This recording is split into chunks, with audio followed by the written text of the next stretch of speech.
लोगों ने नाम रखा होंगे हारून, मूसा, एलिया, लेकिन काम ना एलिया वर्गे, काम ना अलीशा वर्गे, काम ना हारून वर्गे, लेकिन ना बाइबल च रखना है काम इन्हां दे भावें हारून वर्गे होण ना हो, काम भावें इन्हां दे मूसा वर्गे होण ना हो, ना असीं बाइबल नहीं रखना है। लेकिन बच्चों को तलीम बाइबल दी नहीं देनी, ना असीं बाइबल दा क्यों नहीं करा। मूसा ने 40-40 दिन का रोजा रखता है, तुहाडा मूसा 40-40 दिन चर्च नहीं वड़दा।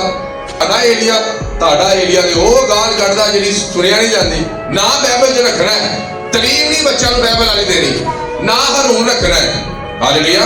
अदा एलिया, तुहाडा एलिया ते ओह गाल कढदा जिहड़ी सुनिया नहीं जाती। ना बाइबल च रखना है, तलीम नहीं बच्चों को बाइबल वाली देनी, ना हारून रखना है।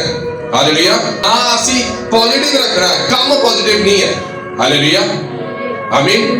अगर नाम मूसा है तो काम भी मूसा जैसे होना चाहिए, अगर नाम एलिया है तो काम भी एलिया जैसे होना चाहिए।